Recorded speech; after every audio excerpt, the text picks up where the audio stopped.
week following the last podcast, migration to universal credit, I went into the job centre. I asked if I could speak to somebody concerning the migration and how it affects people, and if they have any advice or input for people going through the process, what they could do to prepare for it, get their idea on it, because they're the people who see people every day. But I was referred to sit down and wait to speak to an advisor, so I did. It wasn't 5 minutes, it wasn't a long wait at all. The lady called me to the desk. I asked her. Her response was, before we delve into that, let's start properly, shall we? Excuse me a minute as I refer to my notes, because I didn't want to forget anything. It was all important, especially because today I'm going to be answering viewer and listener questions. Right, before we go any further, welcome to Escaping the Dole with Cindy. I talk and share all things self-reliance and my journey on escaping the Dole, which is the social welfare system in the UK. It is a glorious day out there today, not as warm and beautiful as the rest of the week has been. It's cooler, but there's blue skies, there's sunshine, and I'm feeling pretty good. This is actually take 2 of the podcast. The last one I just did not want to upload it. Let's start again, shall we? But I don't want to take up too much of your time on this. I'd like to take a brief moment quickly to say a very big thank you to all of the viewers, the listeners, the readers, especially to the last podcast, because it makes a huge difference to have comments and thoughts and experiences to respond to for the next video. So I really appreciate your feedback on everyone, so that it helps. I'd also like to take a moment to remind you about my book, Escaping the Dole to Blue Garden Cottage, that you will find in the links below. The book is about my journey to finding a way to get freedom from the system and regain our self-reliance, freedom and dignity. Let's get back to the show, shall we? There's quite a bit to go through. Right, back to the job centre and speaking to the advisor at the desk, where people who are on universal credits or any other unemployment benefit go for their work-focused interviews and whatever else it is they need to do at the job centre. So asking the lady about the migration to universal credit, I was told that unfortunately they're not allowed to give any interviews or talk to anyone in any public capacity, because I was honest and upfront and transparent. I said I was looking for topics to cover and answer viewer questions for the podcast, but she said no, they're not allowed to talk to anybody in any public capacity. They have actually signed non-disclosure agreements, which I thought was absolutely ridiculous, because surely it would help them for people to go to them prepared. I don't know. It's something that that's a whole other topic. And she was very nice. She was polite. She was not mean or anything like that. She wished me well and good luck. And I graciously accepted the farewell and returned it to her in like manner. It's nuts that they can't talk to you or anybody else. I mean, they should know, shouldn't they? Being the frontline people who deal with folk who are claimants to benefits, what people are going through, what kind of issues come up, how people come to them unprepared or in dire need in situations. But no, you're on our own. Except, of course, for folk all over YouTube, podcasts, blogs, the lot. There are so many people out there who try to help as well, who give you lots of guidance on all things self-reliance, whether that be to do with the Dole or not. So I hope that I could at least give you some feedback or some information that would be helpful to you. Please don't forget to let me know in the comment. I'm going to refer now to, excuse me as I go back and forth to notes, because I don't want to miss anything. Notes. First of all, somebody noted, obviously, my accent is not exactly British. It is a South African accent, even though I can't hear my accent anymore, unless I listen to a recording of my voice. So editing is a bit freaky because I can hear my voice in a different accent. So I can't hear it. Other people can. Yep, well spotted. I was born in South Africa and raised there, but by the time I was 19, I immigrated to the UK with my British husband. All of his family were here, all of mine were in South Africa. And we lived in England for a good many years before moving to Wales. He had a job within the first few days of arriving in the UK. I had to wait for leave to remain with permission to work, and within a year, and as soon as my daughter was born and a few months old, I was in work as well. So we worked. That was just where I was brought up, where he was brought up. You worked. That's just the way it was. Because there is no NHS or DSS or Department for Work and Pensions in South Africa. Well, not in the same way we have our social welfare system. That's just what you do. You work, and we did. Within 5 years later, as soon as we could afford it financially, I naturalised as a British citizen. So here I am. I am a British citizen with an accent. There you go. That explains that bit. Over the many years that we've been here, we've had various jobs, between working in a chip shop, factories, home department stores, all sorts. I have worked as a supervisor in a hardware store on night shift. I've worked in factories. Hubby has worked in factories. So it's not as if we came over as immigrants dependent on the system. Not at all. These things sometimes happen, though, over time, on and off for some people, and maybe never for others. Count yourself very lucky if that was your case. So I hope that gives you a little bit more information about myself and where I'm coming from as far as this topic is concerned. It's been 34 years since I've lived in South Africa, so I am not qualified to talk about the situation there, but I still have all my family there and acquaintances and friends who still live there, so I can get up-to-date information, especially since South Africa is not quite the place to be able to find accurate statistics. A listener commented about the 40% unemployment in Johannesburg and the fact that South Africa has no Dole or social welfare system, which is true. They don't have a system like that. There are some grants, but we'll go into that in a little bit more detail in a moment. And I think the implication was that if they can do without a Dole with that situation of unemployment, then surely we can too. That the Dole shouldn't be the first port of call. Perfectly valid thought. And I can totally understand where you're coming from. First of all, listen, there's a lot more behind statistics. Okay, let's have a look first at some of these. I'm going to read off some notes that I made because, like I said, I don't want to get these things wrong. Johannesburg is only one city and surrounding areas of a much bigger country, which is much bigger than the UK. I checked an article from the South African Reserve Bank, from their quarterly bulletin. If you look in the show notes, you might find that. It is quarterly bulletin number 312, June 2024. South Africa's official unemployment rate increased further from 32.1% in the fourth quarter of 2023 to 32.9% in the first quarter of 2024 due to the significant increase in the number of unemployed persons.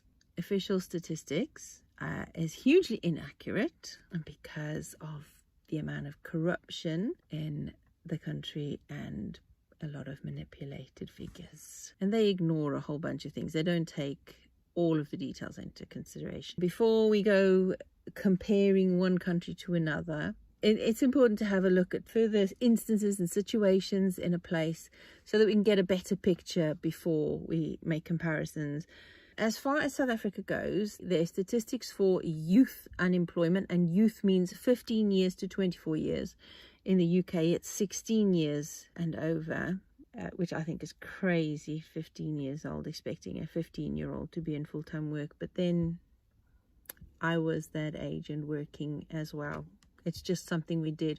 Even in high school, I had a part-time job in the Spar supermarket in South Africa. Yeah, I worked for them on the tills as a 15-year-old. I was crazy, but I did it. I had my own pocket money and I bought my own toiletries and my own outings paid for So I was learning to be independent at a very young age. And that's just what you do in South Africa. As soon as you are legally allowed to work, you had a job, whatever that might be. It was not a good experience. There were things that went on that shouldn't have from employers, bad behavior, but I won't go into that. Still, as far as South Africa goes, youth unemployment, which means ages 15 to 24 years old, stands at 59 to 60%. So 59 to 60% of all youth are unemployed. It's one of the largest groups in their society. You can check out Trending Economic South Africa for more details, but again, those figures, they don't make sense because I'll explain it more to you. The stats also say that the labour force rose to 25 million, but there are over 70 million in the population there. So that's a lot more than 32%. I mean, 70 million, does that count children and elderly of not working age as well? So it would be interesting to find out the statistics for working age people in the population. But I still think that 32% is completely inaccurate. Yes, as to having a social welfare system, they don't have one, but there are grants available, but they're shocking, and a few people who do qualify might not even get them. Not because they're not poor enough to qualify, but because of the corruption and what do you call it? People that are not capable of doing the job. For instance, employed parents, okay, I'm reading notes again, might get 350 Rand. I'm not sure if that's per month. If just for comparison to know what that actually looks like, a pensioner there, which is over 65, might be able to get 1,800 rands per month. Now that might sound like a lot, but that equates, as of this week, maybe not today, but when I checked the other day, equates to £75.60. £75.60 per month. And the cost of living there is also through the roof. So you be a pensioner and try to live off £75.60 per month, even in this country, and it's impossible. Okay, that's not enough even to survive on, let alone be comfortable, especially when the public health system in South Africa might be free at hospitals, but the system is so poor. The treatment is basic of basic. In some places, I've heard of people having to take their own toilet roll, their own bedding and pillows, things like that, because it's just not supplied at the hospital. And then you have to survive on the pennies that you get. And not everybody will get that grant again. The situation is not ideal, and I wouldn't want to be living there. You couldn't pay me to go back there at all. So I can understand why a lot of people, if they can afford it and have the money, try to get out. Unless you have a very good private medical aid scheme, you will get the most basic of basic. How then, thinking about just those few little details, looking deeper behind the figures, do people in South Africa survive with no social welfare system if you're out of work and a very poor health system? Well, I can tell you about, as far as going without a job goes, the way people survive in South Africa is either you have enough money to tide you over in savings till you find another job. Good luck with that one. I can't go into too much detail about that, but affirmative action is a government policy there. If you also over a certain age, your chances of getting a job is virtually none. If you are lucky enough to have wealthy family who can support you while you try to get back on your feet, but they're not going to put up with a scrounger dependent on them for very long, because it's a very difficult place to be and have to support family without much backup input. So you're going to have to contribute anyway. So you're going to have to get a job. You might not have any of those fortunate situations of having people you can rely on until you get back up on your feet. The rest of the society who don't have those skills, sometimes skills and abilities to be able to run their own businesses. If you're out of a job, you start your own business, but that is very tricky because of the corruption there as well. There are lots of laws that make working for yourself very difficult. But if you have the skills and the resources, you could do that. Everybody else, how people survive is by crime. Face it out, we're human beings. And when you're desperate and there is no other way out, generally, because of a scarcity mindset and fear and greed and selfishness, people turn to crime. People do illegal mining in towns and villages. Roads are collapsing because of it. So infrastructure is diabolical. There's also burglaries and their associated evils. People stealing from homes, cars, and businesses. And even worse, there are kidnappings for ransom and to fuel the sex trade. And that includes the kidnap of innocents. That is as far as I'm going to go into that topic and subject. I'm not going to go any further. The price, I think that's the price of plunging your society into that state of corruption with no support and infrastructure. It is a downward spiral that takes your society into a very, very horrible place. So I am not going to praise the fact that there are so many unemployed and yet they survive without a Dole, because the details and the facts behind those figures is much more complicated and complex. It's not what it is on the surface. Behind all the statistics, behind the headlines, are human beings and people who are either their best selves in the worst situation or their worst selves in the worst situation. We can't compare.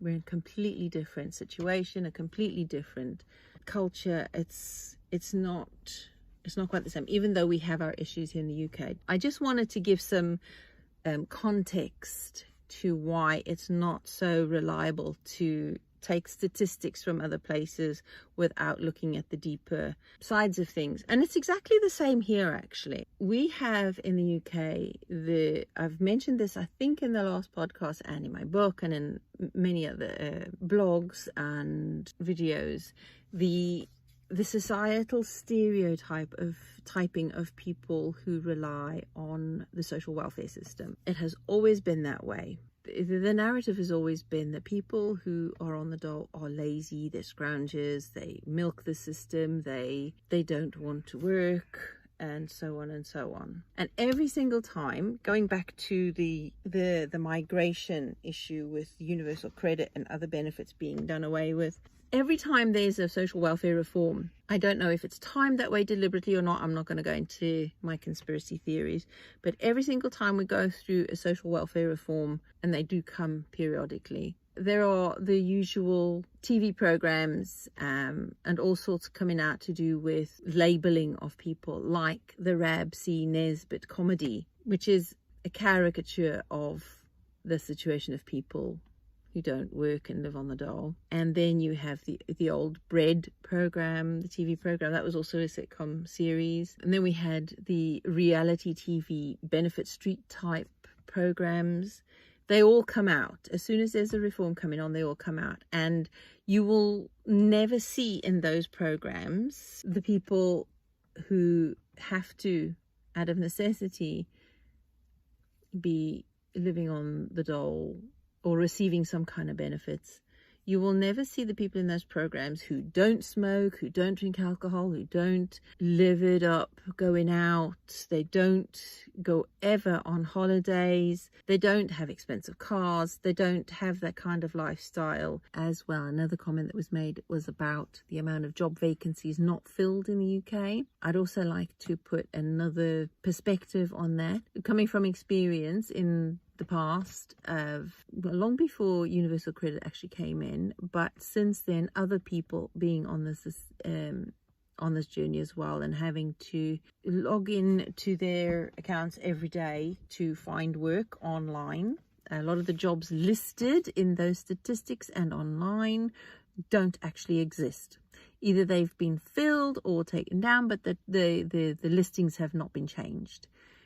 Or you could apply for work and the job's already gone because they're legally required to put it up for people to see, but they've already filled the positions. That's one to bear in mind as well. And some of those jobs might not be ones that guarantee your self-reliance or freedom from being able to live completely self-reliant without depending on top-up benefits. If you want your independence, you want a full-time job or a job that's going to pay the bills. And many of those jobs do not pay the bills, or they do not allow for families who might be a single parent and have to work around school holidays because they certainly could not afford childcare on their wages. So I think that's another perspective to consider when thinking about the job vacancies situation. We continue to find other ways. So I just wanted to be clear that just because you see the statistics, just because you see the programs on the telly, doesn't mean that's exactly what goes on. There are lots of people who do not behave like that as well. There's more behind the scenes than you get to see. Yeah, I just wanted to put some perspective on that idea and move on to some more statistics that might further help. I did go onto the gov.uk website and ask for the statistics for the people on benefits in the UK, where they offered the explanations and the statistics for answering my question. It had a few links in there as well of different graphs and things, and it also had a link to StatExplore, which is a statistics company that provide the government with their statistics. I clicked on the link and I signed up for an account where you can. Joe Public can also sign up for an account free to be able to use that data for research or whatever else you want to do. Between the gov.uk, the Office of National Statistics, the House of Commons Library and StatExplore, the figures, there's a load of figures and tables and graphs and all sorts, and they can be very confusing.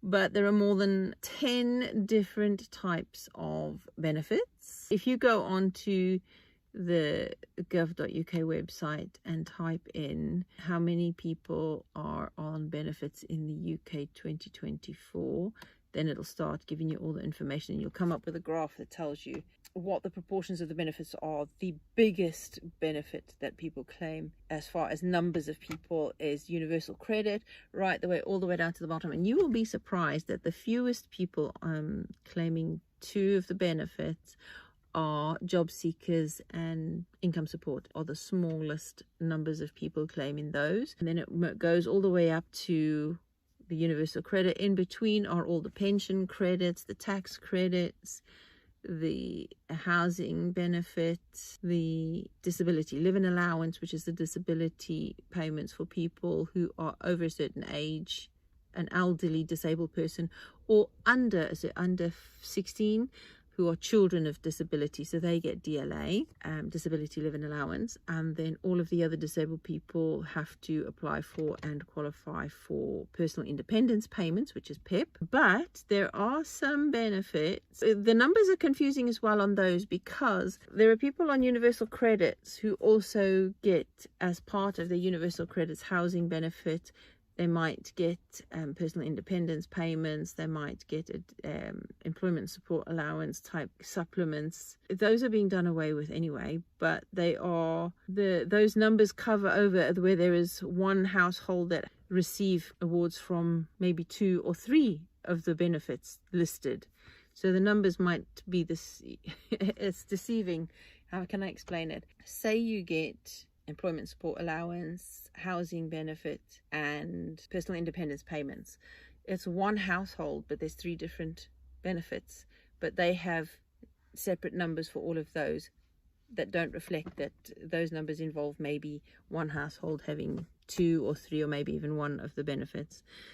So again, those numbers, and they don't stipulate that in the explanations and the summaries. They don't say that. They don't give you those explanations of those benefits. You've got to read behind the statistics. Talking about the need for social welfare. I think and I feel that I am so grateful that we live in a country where at the moment there is support for people who are in dire need. I am not going to go into the politics and discussions about people who land on our land here, come in and expect and demand that they get given all of these things immediately, way more than citizens of this country get and have to qualify for, who normally have to have worked and contributed or have to meet certain required qualifications for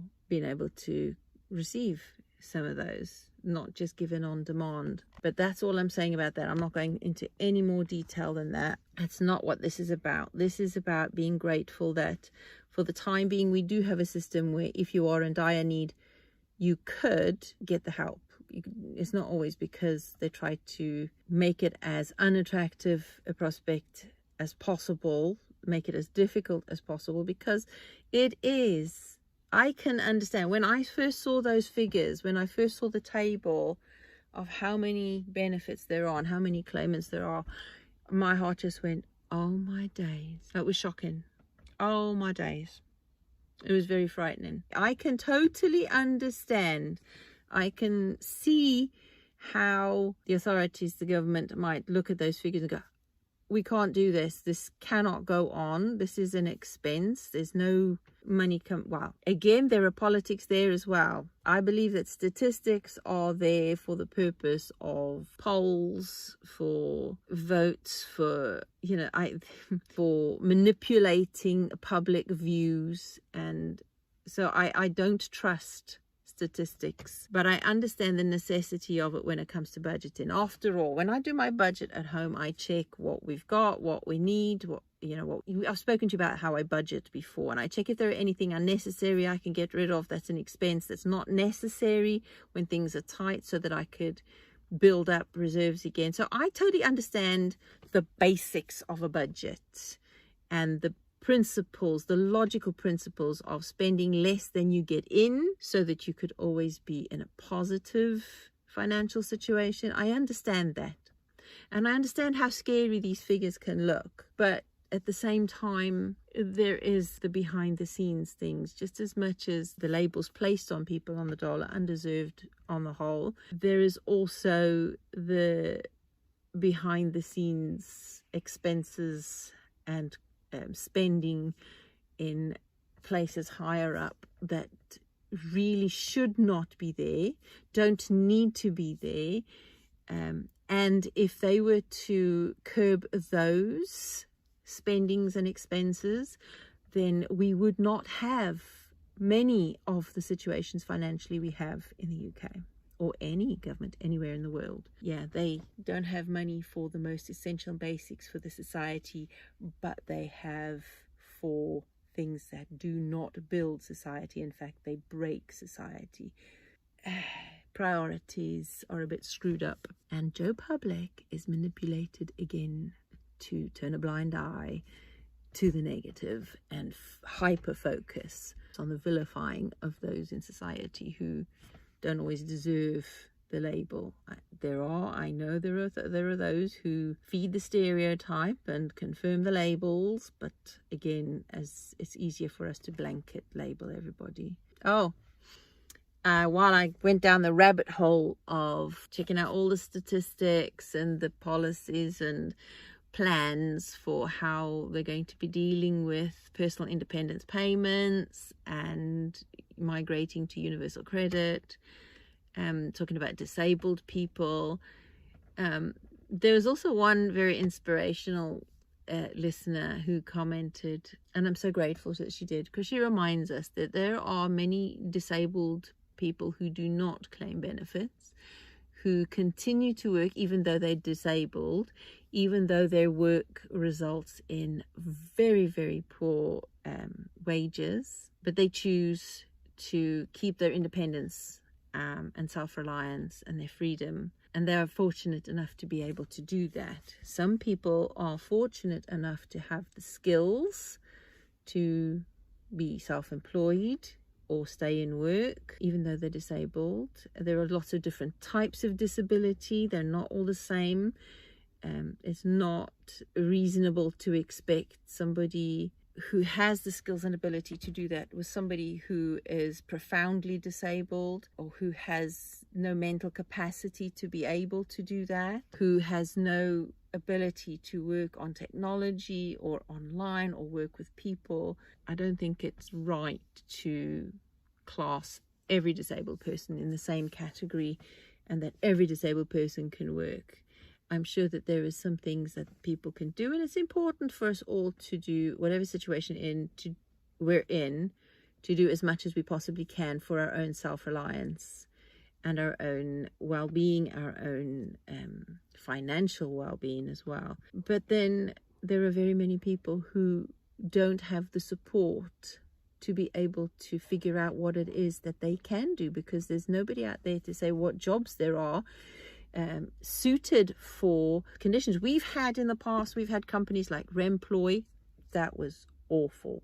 I remember them. And we have the Shore Trust, which was much better. And then we have quite a few more now, I think, as well. If you go onto the Disability Rights UK website, they have a lot of information on there. I do hope that that would be helpful to you if you're in that situation. I also, through that, found the government's proposals or consultation on how to deal with getting disabled people into work. They will be given a job coach, so to speak, or an employment or personal advisor. They are supposed to help people find jobs that they can do that are suitable for their conditions. I certainly hope so.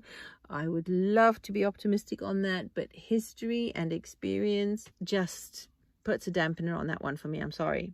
I want to see evidence, especially when it comes to people with autism. And then oh my goodness, there's another lady, I'll put a link to her YouTube channel, who talks about the PIP assessments, and because she helps people to be able to fill in their PIP forms, because she knows it so well, because it's very complicated, it's difficult, and if you're not capable or you don't have the support or the ability to fill in these forms or deal with appeals or anything like that, it's a devastating situation. The system is a very cold, number-based kind of system. It doesn't take into consideration the differences between different people and how conditions separately affect people's everyday lives. So she helps them to be able to maneuver that system, not to milk the system, but to accept and learn what is due. And she doesn't mince her words. There are situations she thinks, no, it's not appropriate, it's not applicable for people to do that. So she helps people cope with the intricacies of that process. I totally agree with and support agencies who help people, properly support people into work that is appropriate for them, to find their freedom and dignity and their self-reliance. I am 100% for that. Experience just puts a dampener on history, though. Let's hope that it's improved by now. Every time round something happens, hopefully there are improvements. So let's hope this time round there's improvements. There are loads of different complex reasons why people have to depend on social welfare. Not always as cut and shut as people make it out to be. There's other people as well, like the disabled person who works. There are non-disabled people who have jobs, who work hard, do all the hours they can, but their money still doesn't pay the bills, not even the necessities.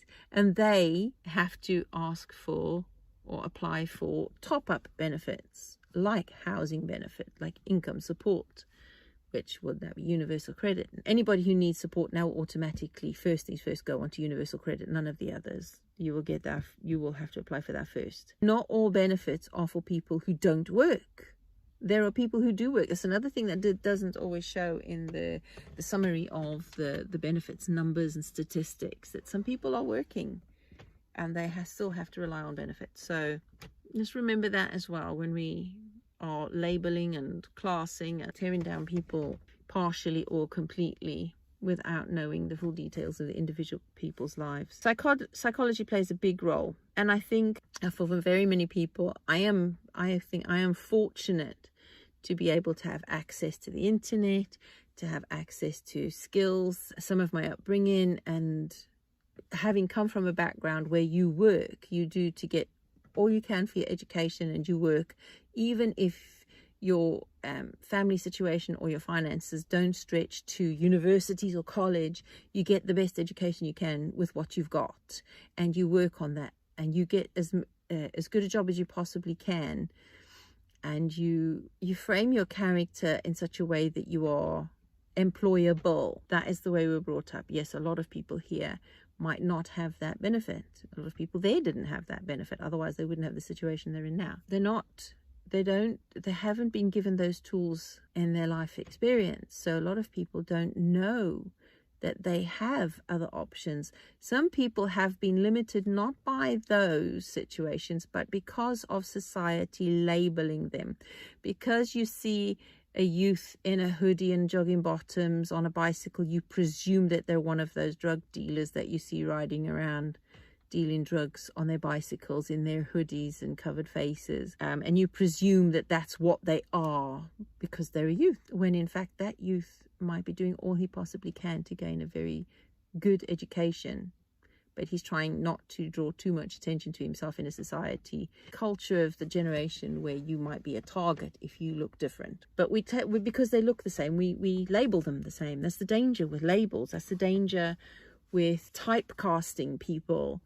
We make presumptions about where they're from, what they do, what they know, how they live, and then we make it difficult for them to access opportunities because they wouldn't want those opportunities, so we don't show them the opportunities. They might not be able to see the opportunities because they're not shown them. So I try to refrain from making judgments about people. I try to refrain from putting labels on people based on appearances or statistics because we don't see behind them. That's what I want this podcast to reflect. That's what I want this podcast to get across to people, is that there are people, human beings and individual circumstances behind the statistics and the labels that we don't often get to see. And I would like to encourage people to think about that before joining in with the societal labels we place on people. And to watch our language, as I've mentioned in previous podcasts and blogs, to do with mindset. How we speak to and about people could set them up either to fail or succeed. We all have a hand in society. We all have the ability to either build up or break down with our language and the words that we use. We could all easily fall into the doom and gloom and make it happen because that's the narrative that we keep repeating until it becomes real. Rules of the mind, remember? See previous podcasts and blogs to do with rules of the mind, and especially I'd like to refer you to Marissa Peer. She's really brilliant at explaining the rules of the mind. So where I am focusing my energy on is improving my own situation. I'm focusing on finding solutions. We can put forward the statistics, the problems, the issues, as I have done, and just leave it at that and let it be a negative doom and gloom situation. Or we can accept that there are problems and try to find solutions instead of blaming, pointing fingers, belittling. We can instead focus our energy on finding solutions. I mean, we're human beings. Human beings are such creative, innovative, people of invention, necessity, and we adapt. We can make things better. That's what we've generally been trying to do for centuries and centuries. Okay, we've gone in a cockeyed way and gone in a downward spiral because of our need to improve